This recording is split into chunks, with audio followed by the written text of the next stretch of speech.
ठीक है। मैं रोशन गिरी, आज आपको हम इंडिया और इजराइल के रिलेशन के बारे में बताएंगे या फिर डिस्कस करेंगे कि ठीक है कि आखिर जो है आज जो कुछ भी चल रहा है आपका फ़िलिस्तीन और इजराइल के बीच में, ठीक है, तो उन दोनों देश के बीच में जो चीज़ें भी चल रही हैं, ठीक है, आज मेरे को लगभग हर एक कंट्री जो है काफ़ी ज़्यादा अगेंस्ट कर रहा है इजराइल का, क्योंकि आप इंसानियत भी तो अब ज़मीनी विवाद के लिए आप इंसानियत को भी तो मार रहे हो, ठीक है।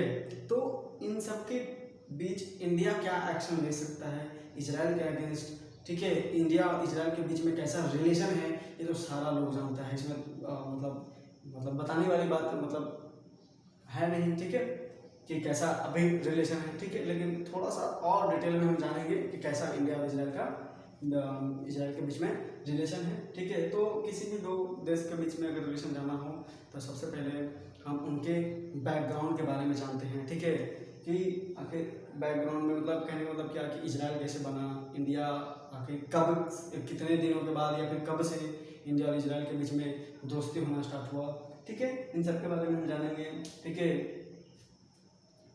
तो जैसे कि हम पहले वीडियो में बताए हैं कि इजराइल के जो यहूदी हैं उन पे कितना अत्याचार हुआ है, ठीक है। उन पे कैसे हिटलर जो है एक दिन में 6 लाख यहूदियों को कटवा दिया था, आग में डलवा दिया था, ठीक है। कैसे आपका रसिया जो है डायरेक्ट प्रोग्राम चला दिया था कि एकदम जहाँ देखो यहूदियों को पकड़ के मारो, ठीक है। रोमन साम्राज्य जब था, ठीक है, उस टाइम जो है भी, क्योंकि जब जीसस क्रिस्ट को जेरूसलम में सूली पर चढ़ाया गया, ठीक है, तो उस टाइम जो रोमन साम्राज्य था वो डायरेक्ट बोल दिया था कि यहूदियों को जहाँ देखो वहाँ मारो, ठीक है। तो हम जैसे कि जीसस क्रिस्ट को किसने मारा इस पर हम डिस्कस नहीं करेंगे, ठीक है। हम डिस्कस करेंगे कि आखिर जो कुछ भी अब चल रहा है इंडिया और इजराइल और फिलिस्तीन के बीच में, ठीक है, उनमें इंडिया क्या एक्शन ले सकता है, क्योंकि इंडिया और इजराइल एक अच्छा दोस्त माने जाते हैं, एक अच्छा दोस्त, ठीक है। रसिया के बाद सबसे ज़्यादा हथियार हमारा इजराइल से ही आता है, ठीक है। तो हम थोड़ा सा इजराइल के बारे में जानेंगे, ठीक है। तो जेरूसलम, ठीक है, ये देखिए, ये एक जेरूसलम हम कहें ना, जैसे आपका क्या बोलते हैं, महाभारत में कुरुक्षेत्र था, ठीक है, उस जगह पे क्या हुआ था, धर्म युद्ध हुआ था, ठीक है। तो उसी तरीके से उस तरीके से हम कह सकते हैं कि जेरूसलम भी एक ऐसा जगह है, ठीक है, जहाँ इजराइल का फर्स्ट टेम्पल और सेकंड टेम्पल है, ठीक है। मुस्लिमों का जो पैगंबर मोहम्मद जो है वहाँ पले बड़े, और वहीं से जाकर के क्या हुआ कि जन्नत का रास्ता, पैगंबर मोहम्मद जो है वो जन्नत का रास्ता तय किए थे। उसके बाद जीसस क्रिस्ट अपना पूरा जीवन ही बिताया था यहाँ जेरूसलम में। तो जब 1945 के बाद ब्रिटेन डायरेक्ट बोल दिया कि हाँ हम जगह देंगे आपको ये रहने के लिए, ठीक है, तो इजराइल वहाँ रहने लगे, अपने आप को एक्सपांड करने लगे, धीरे धीरे फैलाने लगे जगह को अपने जगह में। तो इस तरीके से जब अपने आप को पावरफुल बनाने लगे इजराइल के लोग, ठीक है, तो जाकर के क्या हुआ कि अरब वर्ल्ड उनसे क्या बोलते हैं, घृणा करने लगे, ठीक है। क्योंकि जब इजराइल वहाँ आए थे तो वहाँ 90% फिलिस्तीन था और 10% इजराइल था, ठीक है। लेकिन अपने आप को जगह जगह से यहूदी लोग जो है वो डायरेक्ट एकदम इजराइल में आने लगे, इजराइल में रहने लगे, और रहते मतलब फिलिस्तीन में रहने लगे, और रहते क्या हुआ कि स्किलफुल हुआ करते थे, पावरफुल भी हुआ करते थे इजरायली यहूदी लोग। तो वो अपने आप को डेवलप करते गए, और डेवलप करते करते क्या हुआ, वो अपने ज़मीन खरीदते क्या हुआ, इतना बड़ा एक्सपेंड कर दिया, ठीक है, कि फिलिस्तीन अब 10% हो, इजराइल 90% हो गया, ठीक है। तो ये सब बुद्धि के कमाल है इजराइल के यहूदियों का। आप जानिए कितना बुद्धि या कितने बुद्धि से ही 6 डे वॉर किया था, जो मैं पहले फर्स्ट वीडियो में बताया हूँ, ठीक है। उस फर्स्ट वीडियो में देखिएगा कि कैसे 6 दिनों में ही इजराइल जो छोटा सा देश है, वो छोटा सा देश जो है वो 6 बड़े बड़े देशों पे कहर बन के टूट पड़ा था, और 2 बार उनको हराया था, ठीक है। एक बार नहीं 2 बार, 1967 में और 1973 में, ठीक है, 2 बार जो है इजराइल जो है वो हराता है, ठीक है। ये रहा, ठीक है। अब थोड़ा सा हम देखते हैं कि क्या होता है कि 1948 में इजराइल जो है वो धीरे धीरे एक्सपेंड कर ही रहा था, और टोटली जो है काफ़ी ज़्यादा एक्सपेंड जो हम बोलेंगे 1967 वॉर के बाद हुआ था। और उसके बाद 1947 में हमारा इंडिया आज़ाद हुआ ही था। तो इंडिया जब भारत जब आज़ाद हुआ था तो उस टाइम क्या होता है कि बहुत सारे नेता जो है वो मतलब क्या बोलते थे, क्योंकि बोलते थे कि हम फिलिस्तीन का सपोर्ट करेंगे, ठीक है, इजराइल का सपोर्ट नहीं करेंगे। क्यों? आखिर क्यों? क्योंकि उस टाइम जो है हमारा अरब वर्ल्ड से काफ़ी ज़्यादा पेट्रोलियम का खरीद होता था, ठीक है, क्योंकि देश हमारा नया नया आज़ाद हुआ था और डायरेक्ट हम अरब से दुश्मनी नहीं ले सकते थे। इसलिए हम इजराइल को सपोर्ट ना करके हम क्या किए कि फिलिस्तीन का सपोर्ट किए और मतलब फिलिस्तीन का सपोर्ट किए और बोले कि हाँ भाई फिलिस्तीन यहाँ रहना चाहिए, क्योंकि उस टाइम एक संगठन बना, बोला कि यहाँ मतलब उस संगठन में ये था, उस संगठन का मुद्दा ये था कि फिलिस्तीन में आखिर रहेगा कौन, इजरायलियों को जगह मिले या फिर फिलिस्तीन को जगह मिले। तो फिलिस्तीन को जगह मिले इस पर इंडिया सपोर्ट कर देता है, ठीक है, इजराइल को सपोर्ट नहीं करता, ठीक है। लेकिन अब देखिए इंडिया का फॉरेन पॉलिसी अगर आप जानेंगे तो इंडिया का फॉरेन पॉलिसी का रिजल्ट यही रहता है ना कि वो किसी भी कंट्री से दुश्मनी लेना नहीं चाहता, किसी भी कंट्री से मतलब कठोरता व्यवहार नहीं रखना चाहता, वो सब कंट्रियों के साथ मिल करके रहना चाहता है, ठीक है। तो ऐसा नहीं है कि आपका फिलिस्तीन का सपोर्ट कर दिया, वोट कर दिया, ठीक है, क्योंकि उस टाइम ऐसा था, मुद्दा था, ठीक है। फिर धीरे धीरे आपका क्या होता है कि इजराइल बना, ठीक है, इंडिया सपोर्ट नहीं किया उस टाइम, ठीक है, लेकिन बहुत सारी कंट्री को सपोर्ट भी किया, तो इजराइल बना। और इजराइल जब बना उसके बाद क्या हुआ कि जब इजराइल अपना डिप्लोमेसी ये करने के लिए, ठीक है, एम्बेसडर रखने के लिए दिल्ली में जगह की मांग किए, ठीक है, तो इंडियन जो लीडर हैं उन्होंने मना कर दिया और उन्हें एक कॉन्सुलेट जगह यानी मुंबई में कोई जगह दे दिया गया, ठीक है, क्योंकि इंडिया का मानना ये था कि हम इजराइल का भी बात मानेंगे और अरब वर्ल्ड का भी बात मानेंगे, क्योंकि उस टाइम नया नया हमारा देश आज़ाद हुआ था, ठीक है, ठीक है। इसके बाद क्या होता है कि अब जानते हैं कि हमारे इंडिया में कितना बड़ा राष्ट्रवाद था, ठीक है। तो उसी राष्ट्रवादी नेता वी.डी. सावरकर जो है, जब वी.डी. सावरकर जो है डायरेक्ट अगेंस्ट गए, क्योंकि इंडिया ने सपोर्ट नहीं किया था इजराइल को, ठीक है, और क्योंकि इजराइल अरब वर्ल्ड का दुश्मन था, तो उस टाइम के जो लीडर हैं उनके माइंड में था, ठीक है, कि हम अरब वर्ल्ड से दुश्मनी नहीं ले सकते, क्योंकि भाई हमारा बहुत सारा अभी नया नया देश आज़ाद हुआ है, तो बहुत सारी चीज़ें पेट्रोल जो है उन्हीं पे हमारा डिपेंड था, ठीक है। लेकिन उसके बावजूद वी.डी. सावरकर जो है वो जो है हमारे ही इंडिया के जो लीडर जो सपोर्ट नहीं किए इजराइल का, उनका अगेंस्ट चल गए वी.डी. सावरकर, ठीक है, RSS संगठन, ठीक है, हिंदू महासभा, ये तीनों जो है अगेंस्ट चले गए और बहुत जगह जगह कॉन्फ्लिक्ट देखने को मिला इंडिया में, ठीक है, क्योंकि इंडिया ने सपोर्ट नहीं किया था इजराइल का, ठीक है। तो ये हो गया। फिर आपका क्या होता है कि 1953 में कॉन्सुलेट दिया गया, मुंबई में जगह दे दिया गया, ठीक है।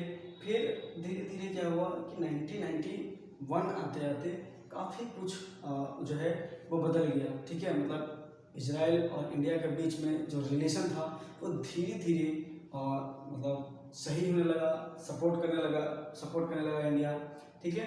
फिर 1997 में क्या होता है कि इजियर वेजमैन फर्स्ट जो है वो प्रेसिडेंट रहते हैं, ठीक है। फर्स्ट प्रेसिडेंट जो इजराइल थे वो 1997 में इंडिया विजिट करते हैं, ठीक है। और 2000 में क्या होता है कि लाल कृष्ण आडवाणी जो है फर्स्ट इंडियन मिनिस्टर जो है वो विजिट करते हैं इजराइल, ठीक है, क्योंकि बीजेपी लीडर्स थे, ठीक है। 2003 में आपका क्या होता है कि एरियल शर्म जो है वो फर्स्ट प्राइम मिनिस्टर जो है वो इंडिया में आते हैं, और उसके बाद 2006 में शरद पवार, कपिल सिब्बल, कमलनाथ, नरेंद्र मोदी जो अभी उस टाइम चीफ मिनिस्टर थे 2006 में, वो भी जो है इजराइल विजिट करते हैं। और उसके बाद जो है 2014 में जब पीएम मोदी जो है प्राइम मिनिस्टर बन जाते हैं, तो बिल्कुल एकदम इजराइल के जो बेंजामिन नेतन्याहू हैं वो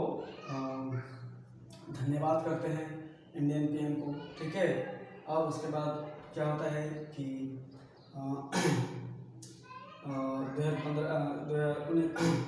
2014 में बेंजामिन नेतन्याहू जो है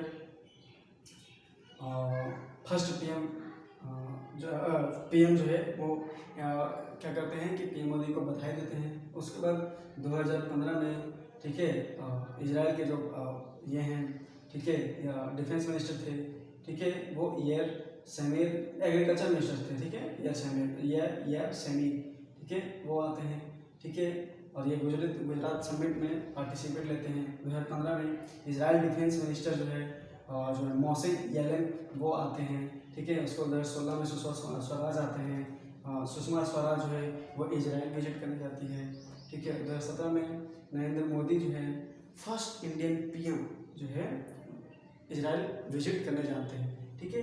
तो देख रहे हैं कि धीरे धीरे क्या होता है कि आपका इंडिया और इजराइल के बीच का जो रिलेशन था वो कैसे कैसे सुधरा। और जब बीजेपी आई, ठीक है, 2014 में जब बीजेपी आई तो इंडिया और इजराइल के बीच का रिलेशन एकदम से सुधर गया और काफ़ी ज़्यादा जो है इंडिया सपोर्ट करने लगा, ठीक है, ठीक है। उसके बाद अगर हम बात करें तो जैसे 1992 में सिर्फ $200 मिलियन का ट्रेड हुआ करता था इंडिया और इजराइल के बीच में, लेकिन 2014 आते आते $4.52 बिलियन जो है वो इंडिया और इजराइल के बीच में ये होने लगा, ट्रेड होने लगा, ठीक है। आज के डेट में अगर माना जाए तो इंडिया और इजराइल का बीच में जो ट्रेड सिस्टम है वो 10वां लार्जेस्ट और ट्रेड पार्टनर जो है इंडिया का इजराइल है, ठीक है, याद रखिएगा ये सब चीज़, ठीक है। तो उसके बाद 2014 में मतलब काफ़ी ज़्यादा जो है हिंसा भड़क जाता है, ठीक है। जैसे 2014 में, ठीक है, 2014 में मतलब क्या होता है ना कि इजराइल जो है काफ़ी भर के एकदम गाजा स्ट्रिप पे हमला करने लगता है, ठीक है। तो गाजा स्ट्रिप पे हमला करने लगता है, ठीक है। तो यहाँ से क्या होता है कि थोड़ा सा हम पीछे आते हैं, ठीक है, 1991 पे आते हैं, ठीक है, 1991 पे, ठीक है, कि जब देख रहा था कि फिलिस्तीन देख रहा था कि इजराइल काफ़ी ज़्यादा एक्सपैंड कर रहा है, फिलिस्तीन काफ़ी ज़्यादा पीछे जा रही है, ठीक है। तो वहाँ एक संगठन बना, एक ऑर्गेनाइजेशन बना, ठीक है, और उस ऑर्गेनाइजेशन का नाम था, एक टेररिज्म ग्रुप बना, कह सकते हैं टेररिज्म ग्रुप बना, और वो उस ग्रुप का नाम था, ठीक है, हमास, ठीक है। और हमास का उदय 1991 में होता है, ठीक है, और ये बिल्कुल बोलता है कि हम जेरूसलम को हासिल कर लेंगे, इजराइल को हम पीछे ढके देंगे, ठीक है। तो इसी वजह से क्या होता है कि इजराइल और गुस्सा करता है, और गुस्सा करने के बाद 2014 में जो है इजराइल और फिलिस्तीन के बीच में काफ़ी ज़्यादा हिंसा भड़कता है, और जो फिलिस्तीन का जो गाजा स्ट्रिप है उस पर काफ़ी भारी भरकम जो है फिलिस्तीन को मतलब हानि पहुंचता है, ठीक है। तो इससे काफ़ी ज़्यादा जो है इजराइल का चारों तरफ से इंटरनेशनल प्रेशर पड़ता है कि आप जो कर रहे हो वो सही नहीं कर रहे हो, ठीक है, आप थोड़ा सा पीछे चलो, ठीक है, पीछे हो। जिस तरीके से आज भी आप देख रहे हैं कि 2021 में इंडिया और फिलिस्तीन में जो भी हो रहा है, तो आज सारे कंट्री जो है अगेंस्ट हो रखे हैं इजराइल का, ठीक है। तो ये हो गया, ठीक है। और उसके बाद 2015 में ये समीर आए, तो बता ही दिया। 2015 में फिर इजराइल डिफेंस मिनिस्टर हमारे इंडिया में आए। फिर 2016 में स्वराज जो है वो विजिट करती है इजराइल।